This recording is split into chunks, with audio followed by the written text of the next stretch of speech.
Hello and welcome back to another video. If you're looking for recommendations on what manhwa to read, then here are some that I've read recently that might be of interest. Manhwa titles are timestamped in the video for your convenience.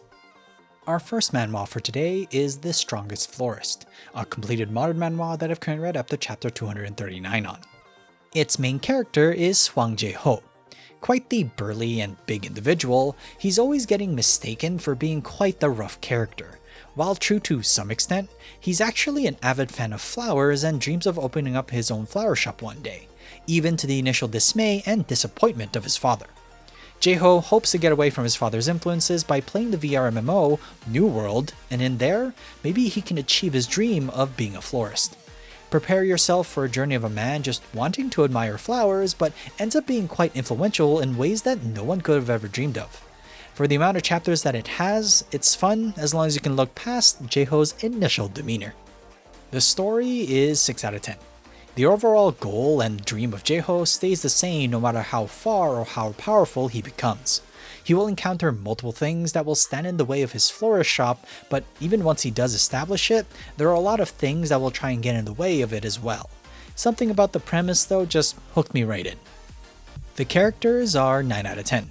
Jae-ho, the players and friends he encounters, the various NPC races from elves, dwarves, goblins, and humans are just a tip of the iceberg with regards to the characters involved in this manhwa. All of them are honestly just great. I would say a lot of them are very surface level, but this is one of the few rare cases of a manhwa where that is actually a strength in my opinion.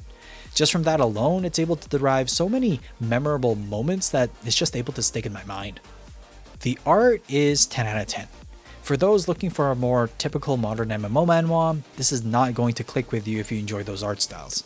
Instead, if you treat it more like the almost comic book nature that it seems to be inspired from, and of course I'm just guessing here, then it offers such a great art style to tell the stories of Jae-ho's adventures in New World. From Jae-ho and the elves alone, it warranted a 10 out of 10 from me. The fact that they aren't typical elves also sold me on it. So if you're a fan of modern game manhwas but wanted something that breaks from the mold a little bit, from its art style to its breaking of some of the stereotypes in this type of manhwa, then The Strongest Florist would be one to take a peek through. This next manhwa to take a look at is Hiding a Warehouse in the Apocalypse, a modern manhwa that I've currently read up to chapter 48 on. The protagonist is Jung-gyum, a warehouse factory worker whose location is heavily populated by drones and machinery. He found this job after serving and being discharged from the military, but it's a mandatory service for those not familiar to Korean culture.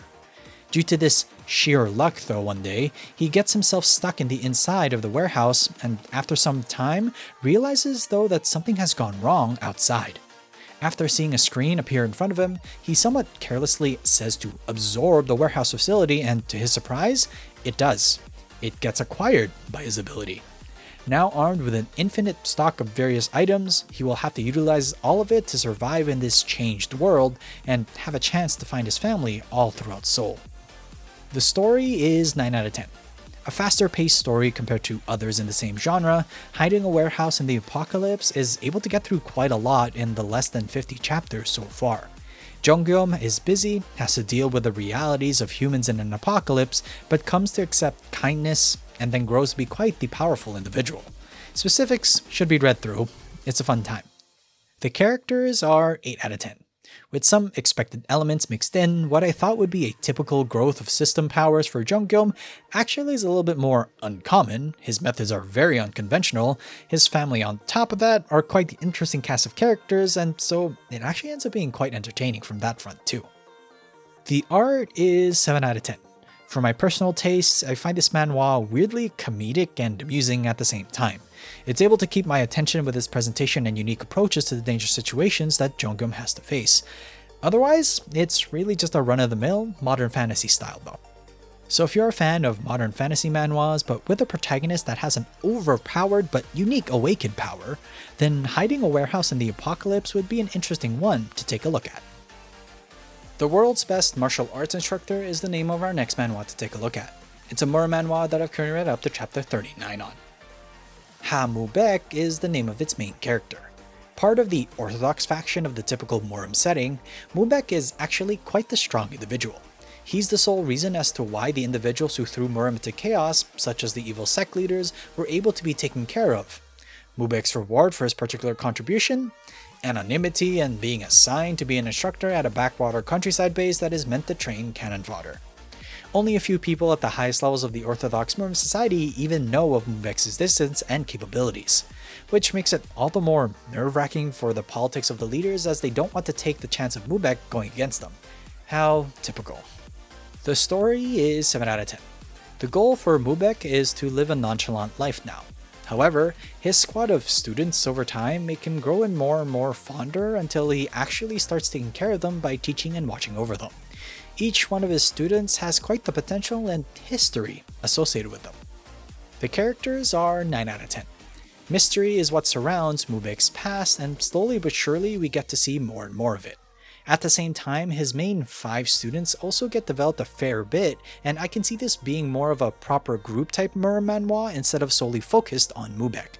Albeit, it would be a little boring because he's just too overpowered.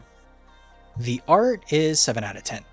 This manhwa isn't necessarily the first of instructing a ragtag crew of disciples, and almost feels like just people gathering around overpowered Murim folk who clearly for some reason over time just enjoy having the company of others. How Mubek's martial prowess is also shown clearly, but sparingly. So if you're a fan of Murim manhwas and particularly like it when an overpowered person is the head of an initially weak but growing force of future elites, then the world's best martial arts instructor would be a great manhwa for you to start reading. The shorter manhwa I have for you this week is Stuck in a Glitch Novel as an Extra, a reincarnation manhwa that I've currently read up to chapter 27 on. The focus of this story is on Rudian, an individual who is obviously an extra in a novel series titled Chronicles of the Seven Colored World, roughly. Sometimes I do get these wrong from a translation point of view, you get the summary though. Rudian is of course someone who has reincarnated and is aware of a lot of things in this fantasy setting. Here's the thing though, weirdly enough he encounters a being of sorts that almost seems to resemble an AI. Labeling it affectionately as Addy, Rudian and Addy now embark on a quest to grow stronger and maybe, just maybe, survive and thrive in this, as Rudian puts it, trash novel series. The potential is 7 out of 10. Reincarnating as an extra of a particular setting, whether that be novel, game, or whatever, is getting more and more popular these days, and I personally have been enjoying the majority of the ones I come across. This one at least has an intriguing initial pitch that has me curious to see just what Addy and Rudian will be up to as he explores the world. The art is 8 out of 10. Initial impressions from the first couple of chapters can be enough to sway people into reading manhwas or not.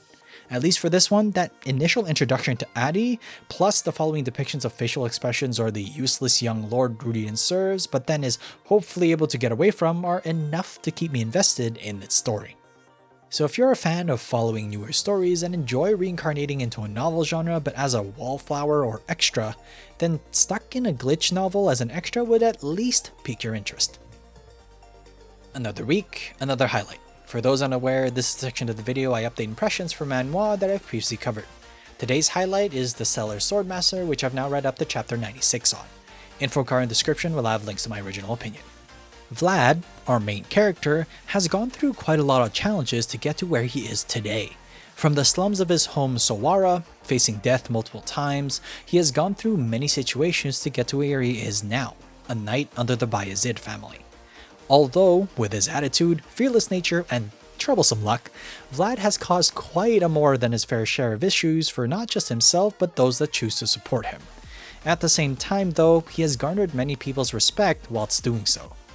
Over his journey, we see Vlad grow as a person yet stay the same core-wise as we were introduced to so many chapters ago.